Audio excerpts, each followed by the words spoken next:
네, 수예배 자리에 오신 여러분, 주의 큰 축복이 여러분의 삶에 함께하기를 바랍니다. 또 오늘도 인터넷으로 우리 수예배 자리에 나오신 여러분을 주의 이름으로 또 크게 축복합니다.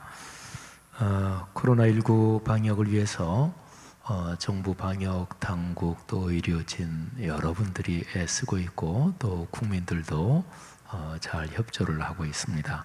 우리 교회도 방역 문화가 교회 생활에서 잘 정착되도록 성도 여러분들이 협조 잘 해주셔서 감사하고요. 또 예배당에 들어오실 때 전에는 볼펜으로 이렇게 적고 그러셨는데 우리 새로운 기계를 도입을 했습니다. 그래서 이렇게 오실 때 앞에 서시기만 하면 체온도 금방 측정이 되고 또 우리 교회 성도님들 등록된 분들 금방 확인이 되는 해서 훨씬 더 빨리 들어올 수 있게 됐습니다. 교회적으로는 안전하게 방역을 할 수 있도록 또 성도 여러분들이 최대한도로 교회 생활 또 안전하게 또 안락하게 할 수 있도록 최선을 다하고 있습니다. 또 관련 부서 장로님들께 진심으로 감사드립니다. 2020년 꿈새 하프타임 돌아오는 주일부터 그 다음 주일에서 양쪽에 주일 2번 그리고 가운데 한 주 내내 새벽 6번 수요일 1번 해서 진행을 합니다.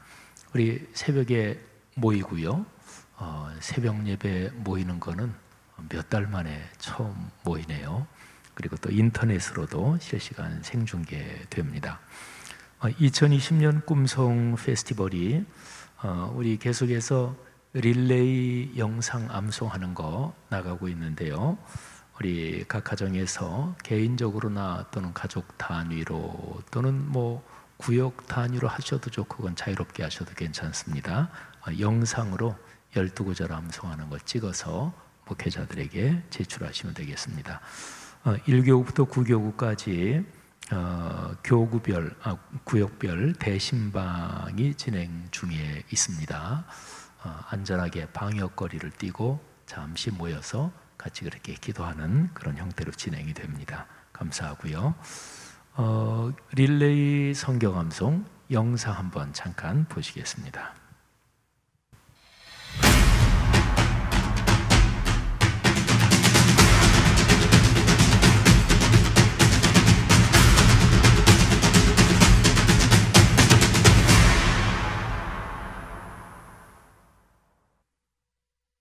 절 말씀 하나님 말씀 요한복음 1장 12절 말씀 요한일서 5장 13절 말씀 갈라디아서 2장 20절 말씀 내가 창세기 1장 31절 말씀 하나님이 지으신 그 모든 것을 1절부터 사사리아전서 2장 13절 말씀 디모데후서 3장 16절 17절 말씀 마태복음 28장 18절부터 20절 말씀 사도행전 1장 8절 말씀 오직 성령이 14절 말씀 이르시되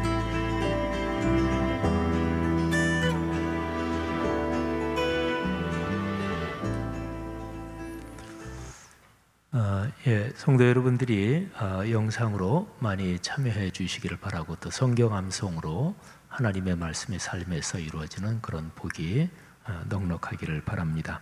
우리 다 같이 찬송하는데요. 526장 찬송 그리고 412장 찬송 두 장 찬송이 다 참 푸근하고 또 우리 마음에 위로를 주는 찬양인데 우리 수요일 저녁 시간 또 장마 기간이라서 아직까지 기온이 그렇게 높지 않은데 참 좋은 시간입니다. 우리 찬양으로 우리의 마음 주님께 올려드리겠습니다.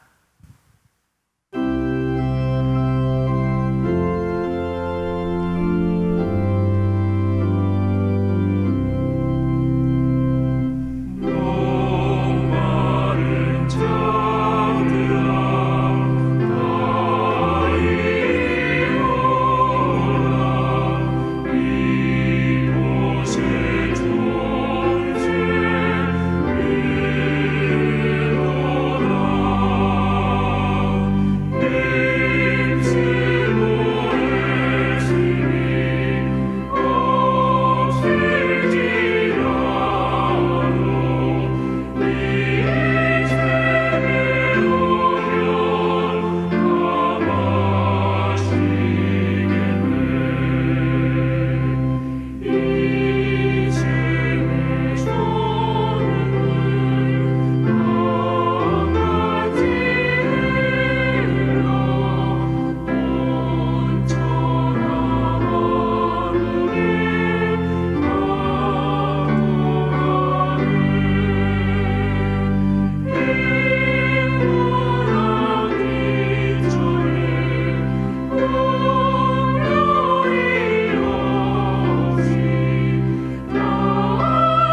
주님께서 우리의 삶의 생명수이십니다. 은혜를 사모하며 4절 부릅니다.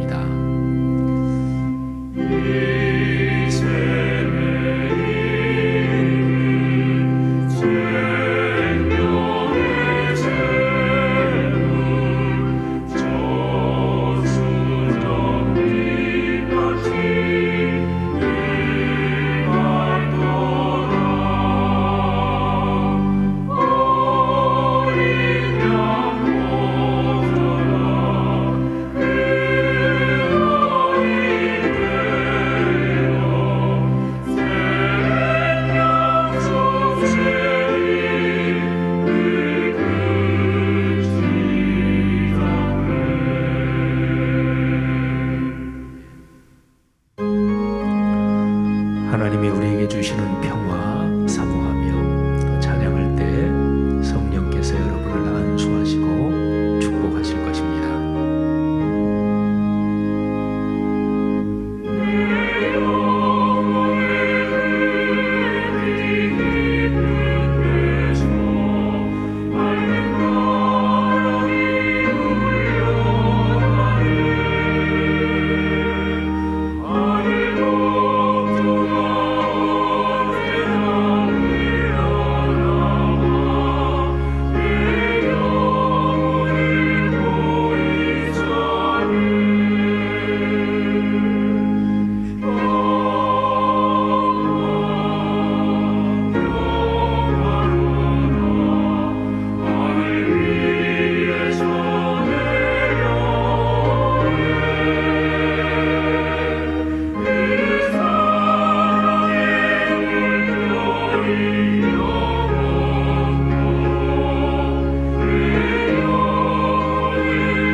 일어나서 아버지 하나님 앞에 공동의 기도 올리겠습니다.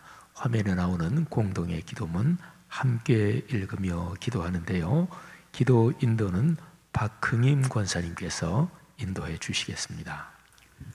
우리의 기도를 들으시는 하나님 아버지, 신실하심에 감사드립니다.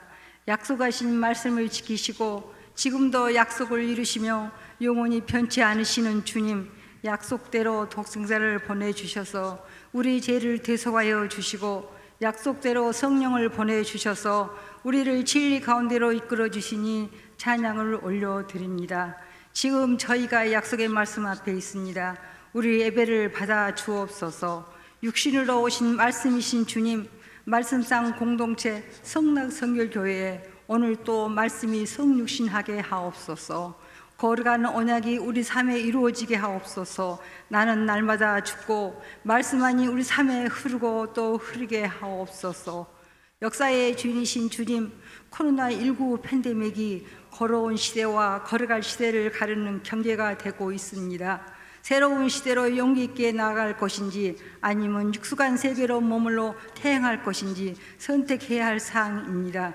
그간 우리 일상을 지배했던 탐욕과 경쟁의 질서로 돌아간다면, 돈과 성공이 이념이며 종교였던 세계로 돌아간다면 지금껏 겪은 이 고통은 무가치하고 어떤 결실도 맺지 못할 것입니다. 사자와 어린 양이 함께 뒹굴고 강자가 약자를 위해 전조하는 세계, 서로가 서로에게 조응이 되는 세계, 그런 하나님의 나라를 향해 용기 있게 나아가게 하옵소서. 우리가 지역사회를 섬기고 민족을 위해 희생하는 새로운 세상을 이룩하게 하옵소서. 말씀과 순명, 공감 소유운동 2차 캠페인을 진행하고 있습니다. 모두가 함께 거룩한 선교에 동참할 수 있는 믿음을 주시고 선교지에 주의 사랑이 전파되게 하옵소서. 이제 주의 말씀을 기다립니다. 목사님을 통해 주께서 말씀하여 주옵소서. 예수 그리스도의 이름으로 기도드립니다. 아멘. 우리가 올린 공동의 기도를 예수님께서 가르쳐 주신 주기도문으로 마무리하며 완성합시다. 다 함께 주기도문을 올리겠습니다. 하늘에 계신 우리 아버지, 아버지의 이름을 거룩하게 하시며 아버지의 나라가 오게 하시며 아버지의 뜻이 하늘에서와 같이 땅에서도 이루어지게 하소서. 오늘 우리에게 일용할 양식을 주시고 우리가 우리에게 잘못한 사람을 용서하여 준 것 같이 우리 죄를 용서하여 주시고 우리를 시험에 빠지지 않게 하시고 악에서 구하소서. 나라와 권능과 영광이 영원히 아버지의 것입니다. 아멘. 하나님 앞에 우리 헤세드 중창단 찬양 올려드리겠습니다. 사슴이 시냇물을 우리 찬양 올려드립니다. 주님을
감사합니다. 네, 귀한 찬양 마음에 또 큰 힘이 됐습니다. 축복합니다. 오늘 설교 성경 본문 말씀 제가 봉독하겠습니다. 구약성경 스가랴서 14장 6절부터 11절까지에 기록된 말씀입니다. 거룩하신 하나님의 말씀입니다. 그 날에는 빛이 없겠고 광명한 것들이 떠날 것이라.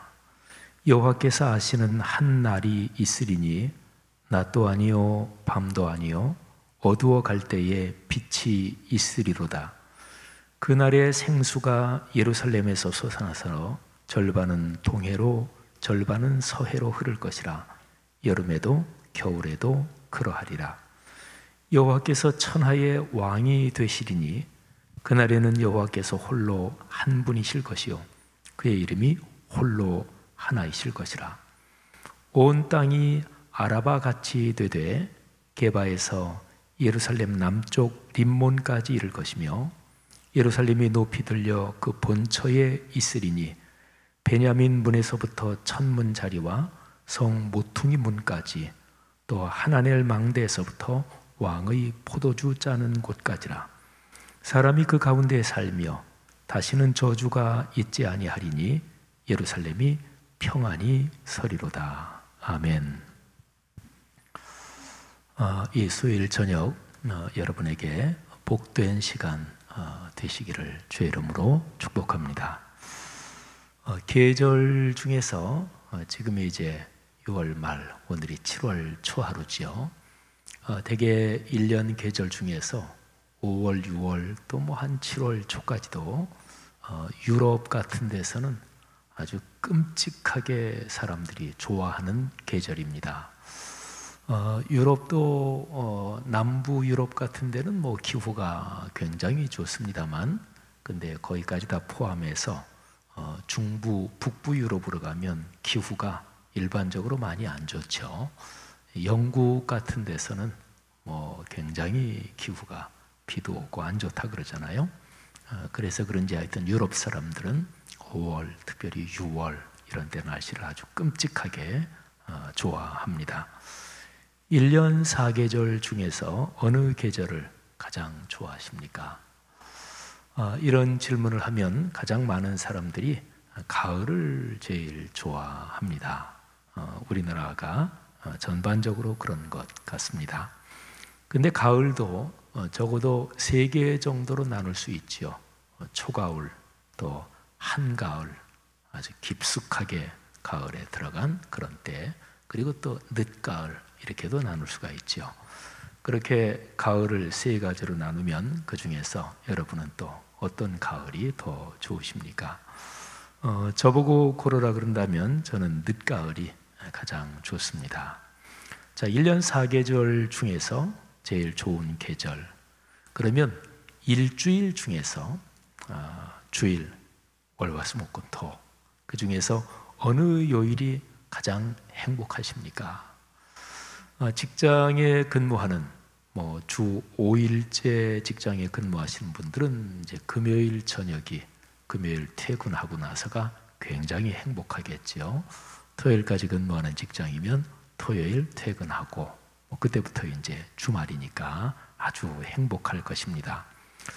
그리스도인들에게 주일이 행복하겠죠.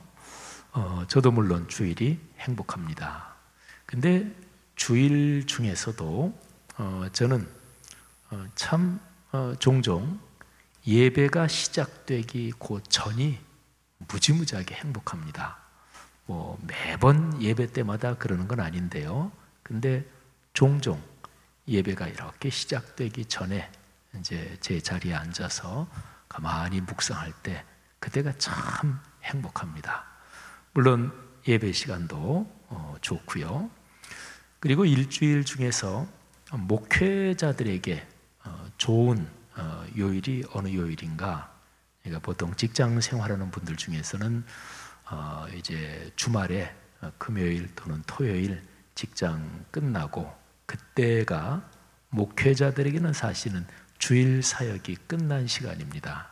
그러니까 주일 저녁이죠. 일반 직장에 금요일 저녁처럼 목회자의 일주일 생활 구조에서는 그랬습니다. 자, 제가 하나만 더 한번 질문을 하겠습니다. 하루 중에서 새벽부터 저녁까지 또 뭐 한밤중도 좋고 자는 시간 참 행복한 시간이죠. 근데 하루 중에서 언제가 가장 행복하십니까?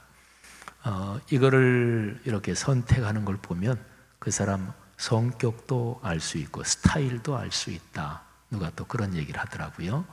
뭐 크게 셋으로 나누면 아침, 점심, 저녁.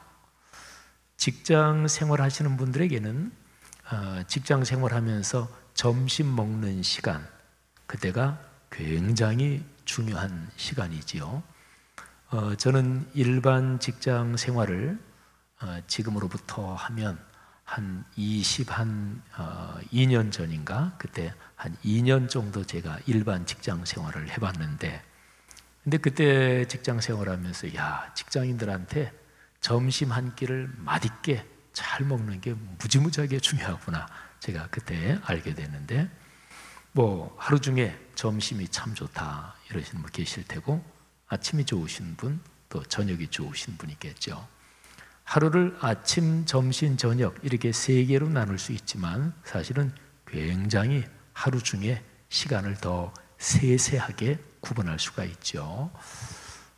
이른 새벽 또는 아침에 동틀 무렵, 뭐 일찍 일어나시는 분들은 그리고 아침 좀 넘어서 또 휴일 아침이나 또는 이렇게 그런 때는 브런치, 느지막하게 자고 아침, 점심 사이 브런치 타임이 또 굉장히 좋죠. 점심 지나서 오후 한 서너 시쯤, 그때도 만일에 휴일이거나 또는 뭐 시간이 좀 자유로우신 분들한테는 참 행복한 시간입니다. 차 마실 수도 있고 또 산책할 수도 있고, 그러니까 저녁 시간 참 좋은 시간이고, 또 정치인들 중에서는 우리나라 국민들의 삶을 저녁이 있는 삶을 만들겠다 뭐 이렇게 공약한 정치인들도 있어요. 우리나라 국민들의 일반적인 삶이 저녁 시간이 없이 그냥 직장 늦게까지 근무하고 또 퇴근하고 집에 와서 조금 있다가 잠자고 또 직장 출근하고 뭐 이러는 생활 구조인데, 저녁이 있는 삶을 만들겠다. 그거 참 굉장히 훌륭한 공약입니다. 저 어쨌든 하루 중에 뭐 쭉 시간이 굉장히 많죠. 여러분은 그때 중에서 어느 때가 제일 좋으십니까? 저보고 또 한번 대답을 하라고 한다면 저는 하루 중에서 해가 넘어갈 때쯤, 그때가 제일 좋습니다. 그때를 해걸음이라고 하지요. 순 우리말이죠. 해걸음. 그 시간을 표현하는 말이 상당히 여러 가지가 있습니다. 해걸음, 또 해질녘 이렇게도 표현하고, 뭐 땅거미가 진다 이렇게도 표현하죠. 또 어스름할 때 이런 표현도 있고요. 하여튼 낮에서 그래서 이제 밤으로 넘어갈 때, 그러니까 물리적으로 보면은 해가 지면서 낮에서 이제 껌껌할 때를 이렇게 넘어가는 그때가 아주 참 좋죠. 영어로 표현하면 그때를 트와일라이트라고 합니다. 라이트 하면은 빛이잖아요. 근데 트와이 그러면 둘이란 얘기예요. 그러니까 낮과 저녁 이 두 개가 교차하는 그런 지점이다 이런 얘기죠. 제가 요즘은 뭐 시를 거의 안 쓰는데 전에 한 몇 년 동안 굉장히 제가 시를 많이 쓴 적이 있는데, 전에 쓴 그거를 이렇게 보다 보니까 요즘은 이제 가끔 이렇게 써서, 근데 한참 쓸 때는 뭐 굉장히 많이 썼기 때문에 그 모아놓은 걸 보니까 제가 해걸음이라는 단어를 굉장히 많이 썼더라고요. 그래서 한글 파일을 보면 거기에 검색 기능이 있죠. 그래서 해걸음 이렇게 쳐봤더니 굉장히 많더라고요. 제가 옛날에 썼던 글 중에서 트와일라이트라고 하는 제목을 붙여서 쓴 그 글이 있는데 한번 제가 읽어드리겠습니다. 그러니까 낮에서 저녁으로 넘어가는 그 시간이 저는 참 신비한 시간이고, 그리고 굉장히 아주 어떤 말로 형용할 수 없는 그런 느낌을 주는 시간이다. 그런 게 이제 이 글에 나타나 있습니다. 빛과 어둠, 이 둘이 교차해서 초어스름 빛이 생기는가? 이 둘이 교대하면서 노을빛이 내리는가? 아니다. 해가 설핏할 무렵의 빛은 트와일라이트, 두 빛이 어우러지면서 일어나는 신비다. 낮의 빛과 밤의 빛, 이 둘이 빛의 연금술을 거쳐 환하지도 어둡지도 않은 신비로운 빛, 낮도 밤도 아닌 세 번째 빛이 생긴다. 생각해보라. 해가 설핏할 무렵에 일어나는 신비한 현상을. 오랜 일이 손에 잡힐 듯 파스텔 색조로 떠오른다. 가보지 않은 미래가 상념에 펼쳐진다. 퇴적층에 켜켜이 쌓인 전설이 깨어난다. 내 삶의 동화에 나오는 소년이 보인다. 빛이 또 다른 빛과 만나면서 열리는 그 영원한 빛을 잠깐이나마 맛보며 우리는 현상 너머를 바라본다. 그리고 저녁이 되고 아침이 되니 이는 일상으로 흐르는 영원, 희망으로 열리는 셋째 날. 저는 낮에서 밤으로 넘어가는 그 시간이 우리가 일상에서 경험할 수 없는 어떤 느낌을 주기도 하고, 그래서 그때에 하나님의 어떤 음성을 듣기가 참 좋다. 저는 그런 생각을 많이 합니다. 우리가 옛날에 국민학교 책에서 읽었던 큰 바위 얼굴이란 얘기 아시죠? 그죠? 근데 큰 바위 얼굴에 나오는 그 주인공 어니스트가 어려서부터 쭉 자라면서 그 마을 저 뒤 산에 있는 큰 바위, 굉장히 인자한 사람처럼 바위 모양이 그렇게 생긴, 그래서 그 마을에는 언젠가는 저 큰 바위 얼굴을 닮은 훌륭한 사람이 이 마을에서 나타날 것이다. 근데 어니스트는 어렸을 때부터 그 얘기를 듣고 자랐고, 그리고 소년이 되고 청년이 되고 장년이 되고, 그리고 나이가 점점 들어서 노년이 되는데, 어느 날 저녁 때 자기 집 앞에서 해가 이렇게 넘어갈 때 그 큰 바위 얼굴을 이렇게 쳐다보는데, 그 큰 바위 얼굴을 쳐다보는 이 어니스트의 얼굴이 큰 바위 얼굴을 닮았더라. 뭐 이런 단편이죠. 그러니까 어니스트가 큰 바위 얼굴 그 닮은 그 모습을 드러내 보인 것도 해걸음이었습니다. 그래서 저는 해걸음 이 생각을 하면 사람이 인생을 살아가면서 말하자면 나이가 지긋이 들고, 그러니까 인생의 해걸음 뭐 이런 생각도 들고요. 또 늦가을하고도 이게 연관이 되는 것 같고, 그리고 인류 역사가 흘러가면서 언젠가는 이 역사가 끝나고 예수 그리스도께서 재림하실 거 아니겠어요? 그래서 역사 그리고 존재하는 이 모든 것이 흘러가는데 그 해걸음, 이런 생각도 듭니다. 그래서 제가 쓴 글을 찾아봤더니 2014년에 존재의 해걸음에 이런 제목으로 쓴 글이 있더라고요. 해걸음엔 누구나 제 삶의 자취가 길게 들이운다. 해가 넘어가면 그림자가 길어지듯이요. 시간의 해가 기울면 대개 집에 돌아갈 시간이 되어서인가 발걸음이 바빠진다. 샹젤리제든 서울이든 어디나 거기라고 어렴풋이 느껴지면 그건 존재의 해걸음이 시작된 것이다. 공간과 시간이 휘어 겹치면서 개선문 위를 스치는 태고의 빛이 사람들 걸음이 퇴적된 도시의 거리에 깔린다. 이거는 제가 2014년 6월에 유럽에 그 세미나를 갔다가 파리에 목회자 몇 명이 잠깐 들린 적이 있는데, 거기서 해가 넘어갈 때 그때의 개선문 위를 빛이 이렇게 비치면서 그때 갑자기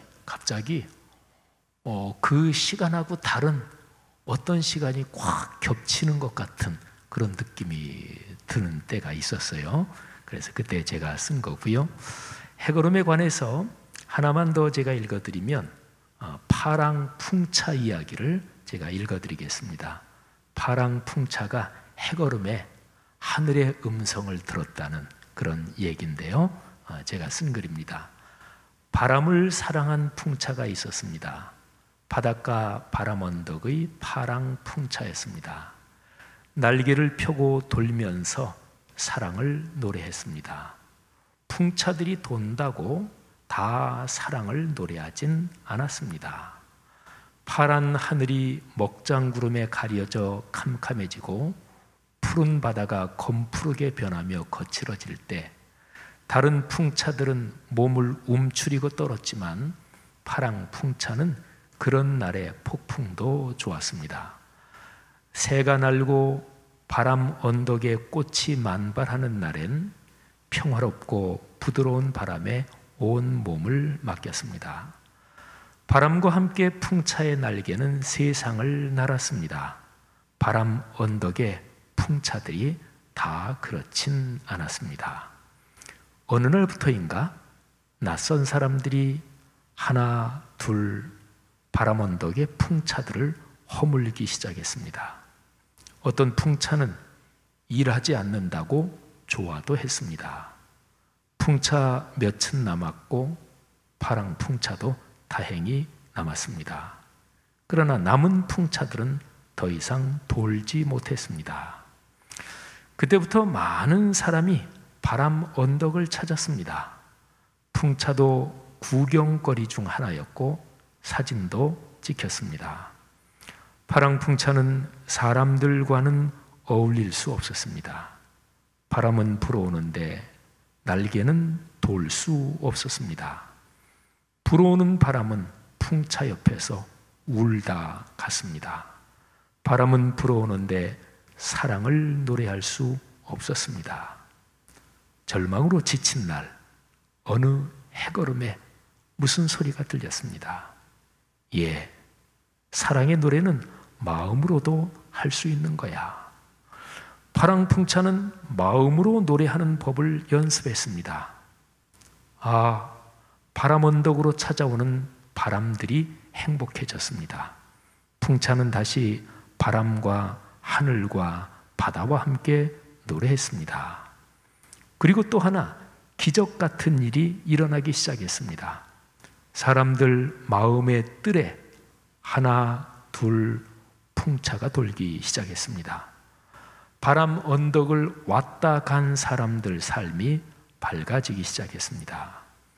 그들 동네에 바람과 하늘과 바다가 함께 살게 되었습니다.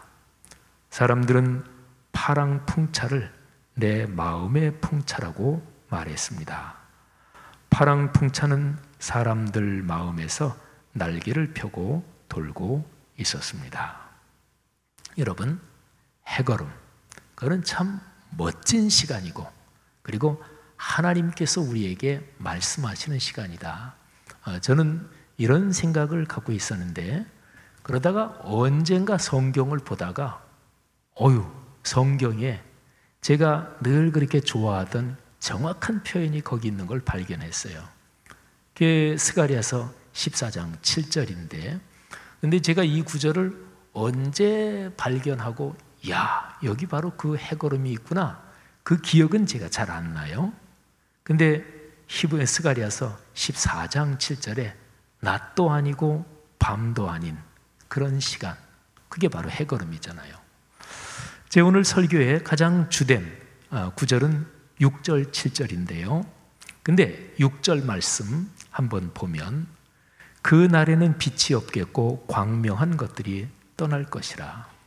근데 6절 말씀은 히브리어 원문이 굉장히 애매한 그런 구절입니다. 그 원문이. 그래서 번역을 보면 번역이 다 차이가 나요. 어떤 건 굉장히 차이가 나고, 이 6절이 얼마나 차이가 나는지 제가 번역을 한 5개 정도 읽어드릴게요. 자, 우리가 공식 강단용으로 쓰는 성경 개역개정판 그날에는 빛이 없겠고 광명한 것들이 떠날 것이라. 자, 표준 세번역. 그날이 오면 햇빛도 차가운 달빛도 없어진다. 공동번역 개정판. 그날이 오면 서릿발이 서는 추운 날도 없어지리라.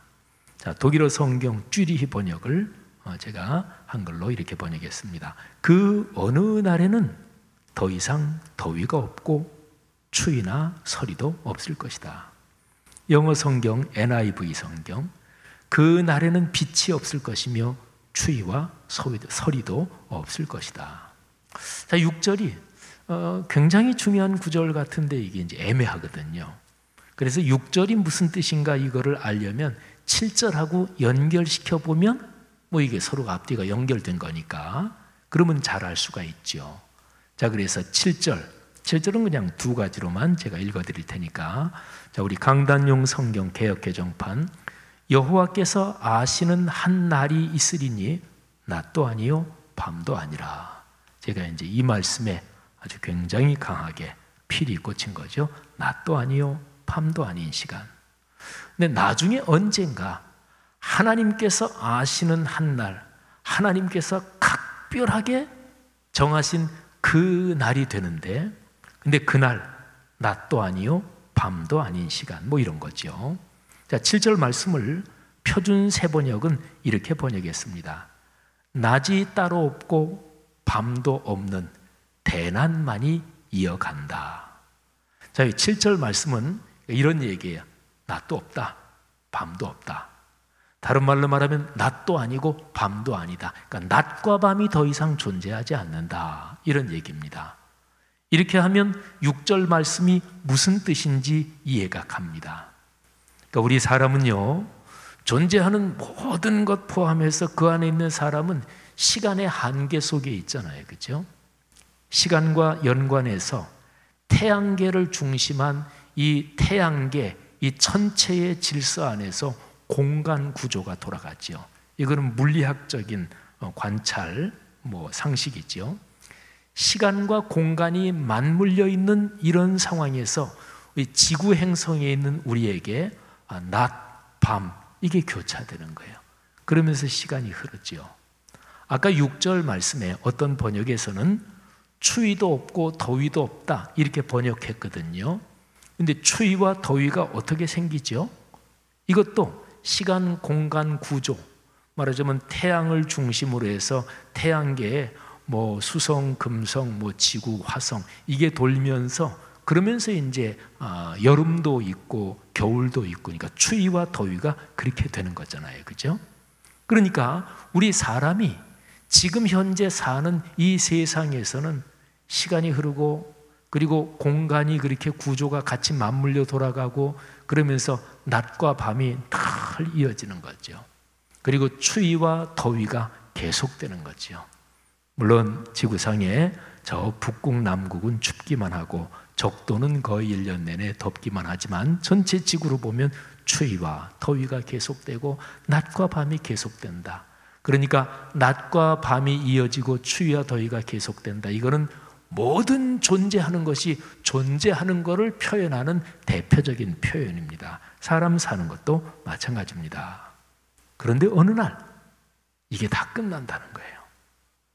어느 날 세상의 종말이 되면 시간과 공간의 그런 구조가 더 이상 존재하지 않게 된다. 그러니까 스가랴서 14장 6절 7절은 바로 그런 구절입니다. 베드로후서 3장에 가면 그런 내용이 있어요. 그러니까 종말의 때 이 시공간의 전체 구조가 이게 사라져 버린다. 베드로후서에서 그런 얘기를 해요. 마지막 주의 재림 종말을 얘기하면서. 자, 10절부터 13절을 한번 들어보세요. 그러나 주의 날이 도둑같이 오리니 그 날에는 하늘이 큰 소리로 떠나가고 물질이 뜨거운 불에 풀어지고, 물질, 이거를 다른 번역에서는 천체 이렇게 번역했어요. 그러니까 하늘 그리고 천체의 모든 게 뜨거운 불에 풀어진다, 그러니까 사라진다, 이거를 이제 그렇게 표현한 거죠. 땅과 그 중에 있는 모든 일이 드러나리로다. 이 모든 것이 이렇게 풀어지리니 전부 다 없어진다는 얘기죠. 종말이 온다는 얘기죠. 너희가 어떠한 사람이 되어야 마땅하냐. 모든 것이 다 타버릴 때, 모든 것이 다 사라질 때 거기에서 뭐가 남을까요? 다이아몬드가 남을까요? 근데 성경은 거룩한 행실과 경건함, 믿음이 남는다, 이 얘기를 하는 거죠. 그래서 이 종말의 날을 얘기하면서 이렇게 되는데, 너희가 어떠한 사람이 되어야 마땅하냐? 거룩한 행실과 경건함으로 하나님의 날이 임하기를 바라보고 간절히 사모하라. 그 날에 하늘이 불에 타서 풀어지고 물질이 천체가 뜨거운 불에 녹아지려니와 우리는 그의 약속대로 의가 있는 곳인 새하늘과 새 땅을 바라보는도다. 아멘. 여러분, 스가랴서 여기 맨 마지막 14장은 제일 끝이거든요. 여기에서는 역사와 시간 흐름의 맨 마지막 종말의 얘기를 하고 있습니다. 그리고 우리가 스가랴서를 지금 계속해서 쭉 이렇게 주일 예배, 수예배 때마다 쭉 살펴보고 있는데, 스가랴서에서는 우리가 신앙생활 하시는 분들 그런 표현 들었을 거예요. 아마겟돈 전쟁이라고. 스가랴서 마지막 부분에 앞에 그 얘기도 나왔죠.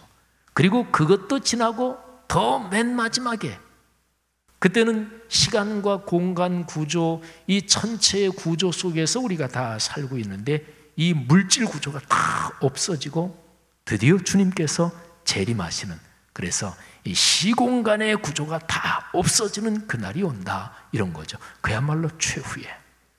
자, 그러면 그렇게 되면서 그날에 벌어질 그야말로 최종적인 상황, 그 장면은 어떤 것일까요? 그게 이제 8절부터 11절까지 있습니다. 자, 결론적인 11절 먼저 얘기를 하면 이렇습니다. 사람이 그 가운데 살며, 그 가운데 우리가 보통 얘기하는 영원한 하나님의 나라, 아름다운 나라죠. 그 가운데 살며 다시는 저주가 있지 아니하리니 예루살렘이 평안히 서리로다. 여러분, 11절 말씀을 그냥 한마디로 얘기하면 참 좋은 곳에서 평안히 행복하게 산다, 이런 얘기죠. 근데 이제 8절부터 10절, 여기는 예루살렘에 대해서 이야기를 합니다. 8절에 보면 그날의 생수가 예루살렘에서 솟아나서 절반은 동해로 절반은 서해로 흐를 것이라. 여름에도 겨울에도 그러하리라. 그러니까 생수가, 생명의 강이 예루살렘에서도 솟아나서 절반은 동해 절반은 서해인데 이거는 세상 모든 곳에 흐른다, 그런 얘기죠. 9절에 보면 여호와께서 천하의 왕이 되신다. 그날에는 여호와께서 홀로 한 분이시고 그의 이름이 홀로 하나다. 사람이 살면서 이게 의심이라는 것은 하나가 아니라 둘이 헷갈리는 거, 이쪽이냐 저쪽이냐, 이걸 의심이라 그러죠. 사람이 살면서 가장 불행한 것은 자아가 분열되는 것입니다. 이거를 정신분열 증세라고 그러죠. 그러니까 삶의 궁극적인 목적은 가장 확실한 것 하나를 붙잡는 거예요. 이거를 일반적인 표현으로 말하면 진리에 대한 탐구지요. 그렇잖아요. 일반적으로 말하면 왜 사는가, 살면서 무엇을 위해 애쓰는가, 제일 좋은 거 잡으려고 그러는 거예요. 예수님도 말씀하셨죠. 진주 장사가 온통 돌아다니다가 어디에서 진주를 만났는데 자기가 평생 진주를 사고 진주를 파는 일을 했는데 이런 거는 평생 처음 봐. 그래서 자기가 가진 모든 것을 다 팔아서 그거를 샀다, 이런 거잖아요. 제일 좋은 거를 찾는 거예요. 제일 아름답고 제일 사랑할 만한 그 어떤 대상을 찾는 거예요. 이게 일반적으로 말하면 진리의 탐구고, 우리 신앙적으로 말하면 하나님, 그분을 만나고 그분의 품에 안기는 것입니다. 자, 그래서 10절에는 그 종말의 날에 온 땅이 아라바 같이 된다. 아라바는 광야입니다.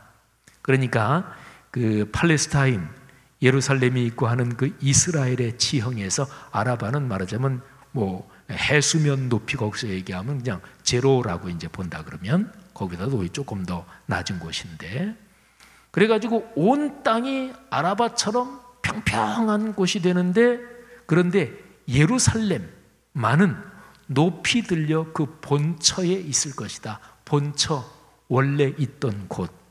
예루살렘은 해발 800m 산성도시거든요. 그리고 아라바는 해수면 제로보다 더 낮은 곳이거든요. 그러니까 모든 세상이 다 평평하게 되고, 그리고 1000m 높이로 예루살렘 성만 1000m 높이로 서 있다. 이게 10절은 그런 그림을 얘기를 해주고 있는 거예요. 그러면서 오직 하나님 한 분만이 참신이시고 그분의 이름만이 높여지는 그런 때가 온다. 이게 종말의 모습입니다. 여러분, 오늘 이 말씀을 묵상하면서 저는 이런 질문을 던지면 참 적합하겠다, 이렇게 이 말씀을 묵상했어요. 자, 이런 질문입니다. 여러분, 어디로 가십니까? 자, 어디로 가셔요? 뭐 예배 끝나면 다들 집으로 가시겠죠. 근데 근본적으로 여러분이 사시는 게 어디를 향하여 가십니까? 사람은 좋은 곳으로 가기를 원합니다. 그렇죠? 그리고 사람이 쭉 살아가면서 내가 어디로 가는 거지? 그게 연령대에 따라서 느끼는 감성이나 이런 게 조금씩 다를 수도 있습니다. 저는 독일에서 유학할 때 그때 공부 끝나면 한국으로 온다, 이런 게 있으니까 늘 의식 무의식 중에 공부 끝내고 한국으로 가야지, 이런 생각이 늘 있었고, 그때가 이제 30대 전반이었는데, 그런데 그때 직접적으로 느끼지 못했지만 근데 여전히 어머니 보고 싶다, 이런 게 내 의식 속에 이렇게 깔려 있구나, 그런 걸 어느 때 문득 느낀 적도 있습니다. 30대 나이가 돼서, 그리고 아이들도 있고 그렇지만 어머니가 보고 싶다. 그러니까 사람은요, 어디로 가십니까? 어디로 가는가? 이거를 질문할 때 제일 좋은 게 뭐냐면 집으로, 이런 것입니다. 제가 저희 아이들한테, 아이들이 이제 외국에 나가 있고 또 그럴 때 옛날에 어떤 글을 썼는데, 이런 글을 써줬던 기억이 나요. 아이들한테 언제든지 돌아와라. 엄마 아빠는 너희들이 언제든지 돌아올 그런 집이다. 뭐 이런 비슷한 얘기를 써준 적이 있는 것 같아요. 여러분, 사람은 돌아갈 곳이 있으면 그것처럼 든든하고 행복한 것이 없는 거지요. 그러니까 어디로 가십니까? 집으로 가는 거지. 혹시 어떤 분은 목사님, 그거 아니고 휴가지로 가는 게 좋지요, 이런 분도 계실 거예요. 좋지요, 휴가지로. 근데 휴가 간다, 이 얘기는요, 다시 돌아온다는 것을 전제하는 거예요. 그러니까 어디 집을 떠나서 휴가지로 가는데 돌아올 기약이 없다, 그건 휴가 가는 게 아니라 가출하는 거예요. 그러니까 휴가 간다 좋지만 집으로, 그리고 참 좋은 곳으로. 여러분, 인생은 그런 것입니다. 살아가는 것은 어디로 가나, 어디론지 가고 있는 거잖아요. 그죠? 제가 아는 어떤 장로님, 이제 한 2년 전에, 3년 전에 그분이 장로님 되셨나? 제가 그분 아주 젊을 때부터 제가 알고 있는 분인데, 변호사시고, 근데 그분은 한참 젊을 때도 그때부터 무슨 얘기를 했냐면, 자기의 꿈이 뭐냐? 자기는 할아버지가 되는 게 꿈이다. 그분은 한참 젊은 때부터 그런 얘기를 했어요. 자기는 참 좋은 할아버지가 되는 게 꿈이다. 그분 지금도 이렇게 연락하면서 지내고 우리 교단 장로님이신데, 근데 말하자면 그분은 나는 어디로 가는가?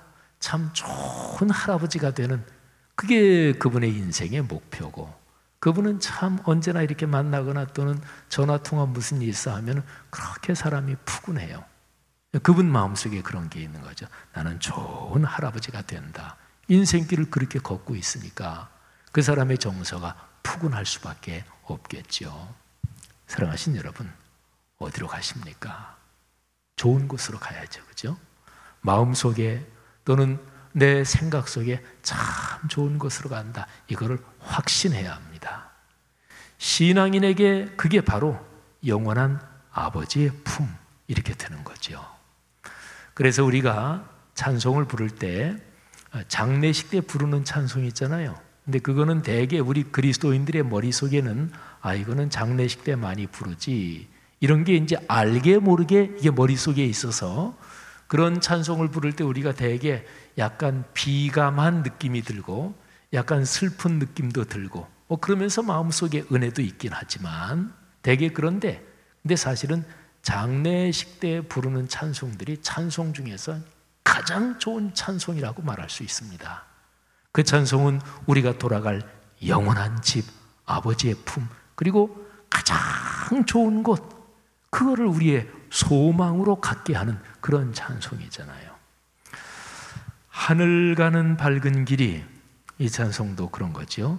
하늘 가는 밝은 길이 내 앞에 있으니 슬픈 일을 많이 보고 늘 고생하여도 하늘 영광 밝음이 어두운 그늘 해치니 예수 공로 의지하여 항상 빛을 보도다. 여러분 어디로 가십니까? 이렇게 물을 때 집으로, 보통 일반적으로 얘기하면 참 정감 깊은 말인데, 그런데 궁극적으로 인생의 방향에서 어디로 가십니까? 하늘로. 우리 천상병 시인이 나 하늘로 돌아가리라, 귀천이라는 시, 우리에게 2층 카페 들어가는 분에 이렇게 써붙인 거 있잖아요. 나 하늘로 돌아가리라. 가서 이 세상 소풍 참 아름다웠다고 말하리라. 누구한테? 하나님 아버지 앞에. 그런 거죠. 성도 여러분, 그리스도인이 걸어가는 인생의 목적지는 참 아름다운 곳입니다. 우리가 걸어가는 삶의 여정에서 자녀를 기르고 또 직장 생활하고 먹고 살기 위해서 애쓰고 어떤 데는 가게, 공장, 사업이 안 되기도 하고 인간관계 때문에 복잡하기도 하지만, 그런데 우리가 걸어가는 그 영원한 목적지는 참 좋은 곳입니다. 아주 행복한 곳입니다. 이게 바로 종말신앙이고 영원한 나라에 대한 소망이고, 그리고 이 믿음이 확고한 그리스도인은 이 세상에 그 어떤 어려움이 있어도 이 믿음 가지고 그 모든 어려움을 이겨냅니다. 이게 기독교 신앙에서 가장 중요한 몇 가지 요소 중에 하나입니다. 성도 여러분, 여러분과 저 우리의 삶에 이 종말신앙, 영원한 아버지의 집으로 우리를 초대하시는 주님께 대한 이 믿음, 신뢰가 아주 깊어지기를 주님의 이름으로 축복합니다. 그래서 그 소망이 깊어진다는 게 이 세상에서 용감하게 살게 만들고, 이 세상에서 걱정을 이기고 살게 만들고, 그리고 이 세상에서 이런저런 게 좀 부족하고 힘들어도 절대로 정신적으로 눌리지 않고 큰 용기를 가지고 살게 하는 거지요. 이런 축복 여러분의 삶에 넉넉하기를 축원합니다. 자, 우리 493장 하늘 가는 밝은 길이. 근데 이거를 부르실 때 아까 제가 얘기한 것처럼 장례식 분위기 떠올리지 마시고 아주 좋은 곳으로 간다, 참 좋은 곳, 아버지 집으로, 우리 이런 감사한 소망을 가지고 493장 같이 부르겠습니다.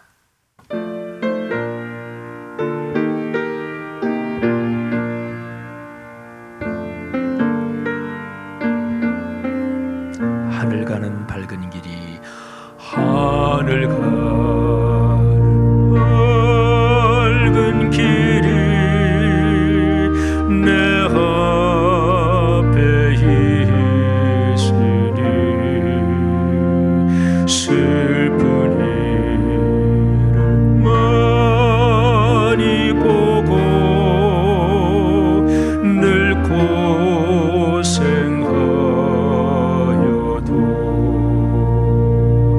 하늘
것을 이기니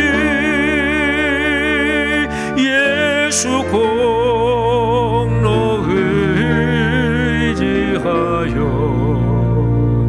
항상 이기리로다.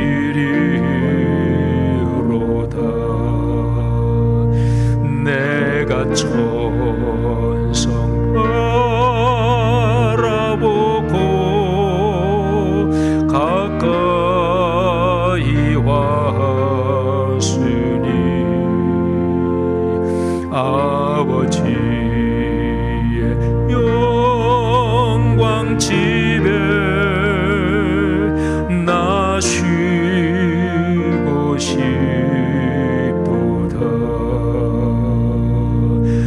나는 부족하여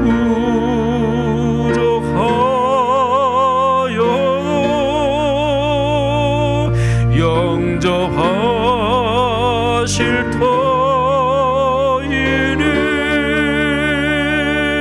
영광 나라 계신 임금 우리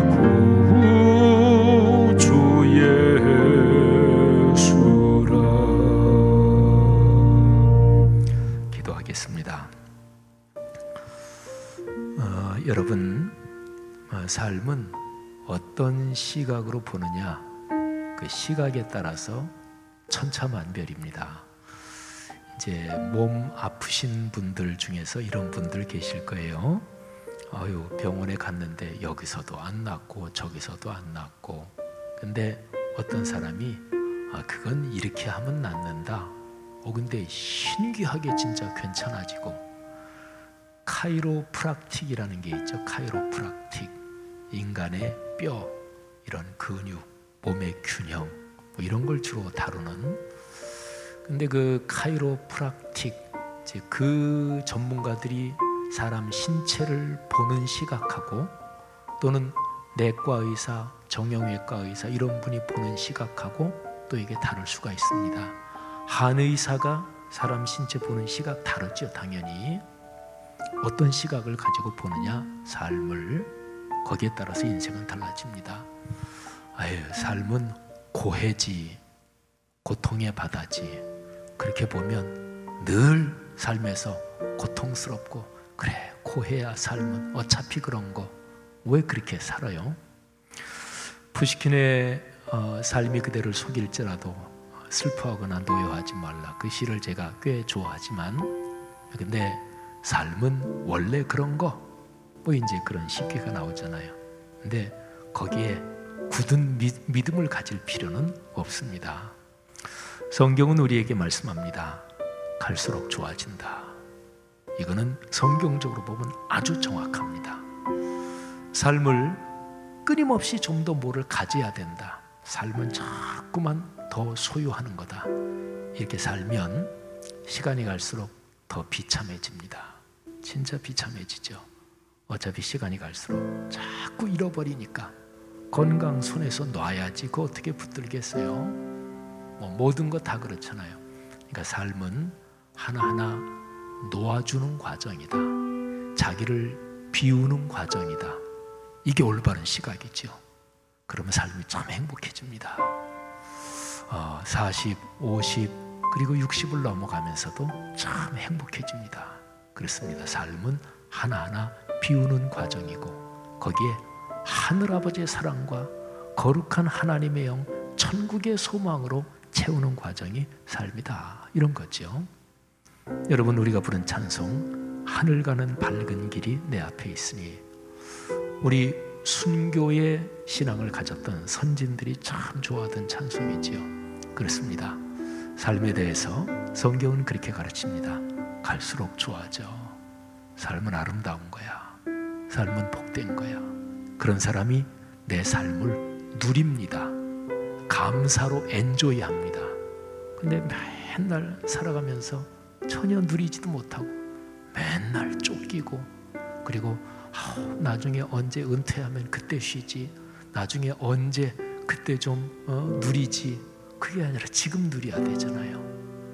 여러분, 우리가 하나님의 초대를 받아서 하나님 아버지의 집으로 걸어가는 게 이게 인생인데, 이 부른 찬송 가슴에 끌어안고 주님 앞에 이 시간 고백하며 기도하겠습니다. 오 주님, 성경에서 가르친 그런 삶의 자세, 그런 시각 배우겠습니다. 그렇게 끌어안고 삶의 길을 걷겠습니다. 다 같이 하나님 앞에 통성으로 기도하겠습니다.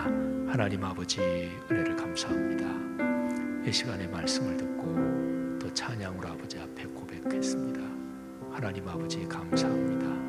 우리를 영원한 아버지의 나라로 불러주시고 우리 인생길 손 꼭 붙잡고 영원히 좋은 집을 향해 같이 걸어가시는 주님을 찬양합니다. 하나님 아버지, 우리 사랑하는 성도들 마음과 영혼에 영원한 아버지의 나라 굳게 붙잡고 걸어가는 아름다운 복을 주시옵소서.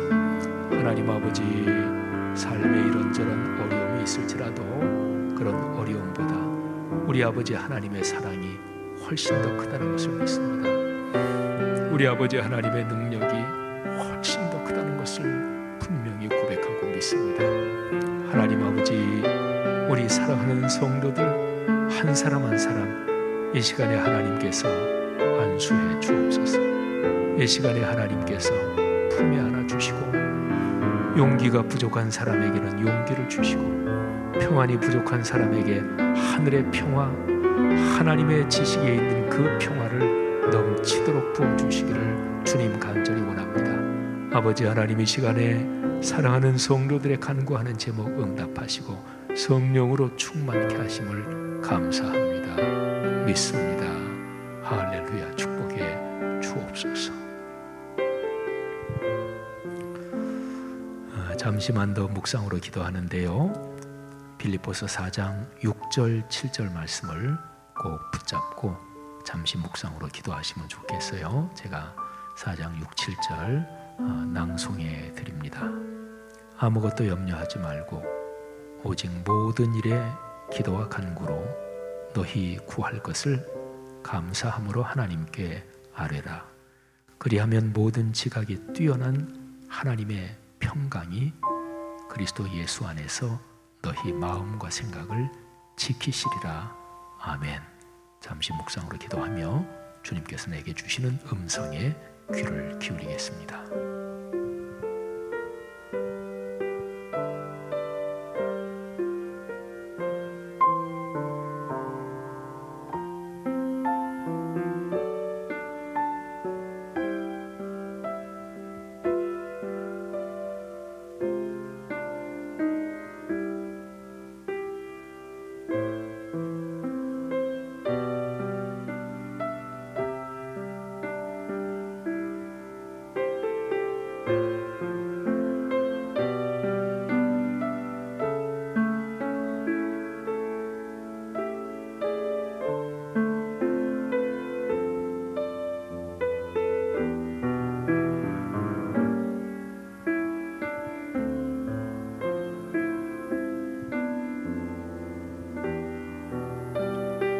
하나님 아버지께서 이 시간 우리의 마음에 다정하게 말씀해 주시니 감사합니다.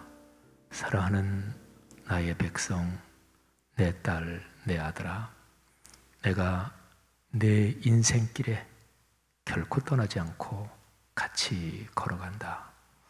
이런저런 쉽지 않은 상황, 내가 너에게 약속한 영원한 소망, 또 지금 역사하는 거룩한 영의 역사에 비하면 아무것도 아니다. 주님께서 우리에게 이 시간에 말씀해 주시고 우리 손 꽉 붙잡아 주시니 감사합니다. 이 시간에 한 사람 한 사람 머리에 안수하셔서 새 마음과 새 영을 주시고, 그리고 몸이 약한 사람들 이 시간에 하나님께서 몸의 건강도 주시옵소서. 코로나19 때문에 여러 가지 삶이 신경이 많이 쓰이는 그런 상황입니다. 하나님께서 긍휼을 베풀어 주셔서 이 상황 잘 마무리되게 하시되, 이 상황 속에서 삶의 지혜를 배우며 우리의 믿음과 신앙 더 깊어지게 하옵소서. 이 코로나19 상황에서 방역의 최전선에서 애를 쓰고 있는 방역 당국, 또 보건, 의료 관계자들, 또 모든 의료기관, 의료 직종에서 근무하고 있는 분들의 건강을 각별하게 지켜 주시옵소서. 돌아가는 걸음 축복해 주옵소서. 예수 그리스도의 은혜와 하늘아버지의 사랑하심과 우리 손 꼭 붙잡고 영원한 아버지의 집, 참 좋은 곳으로 이끌어 가시는 성령님의 동행하심이 귀한 하나님의 사람들 머리 위에 이 사람들의 가족 또 가문 대대로 하는 모든 일 위에 지금부터 영원히 함께 계시기를 축원하옵나이다. 아멘.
무릎 꿇고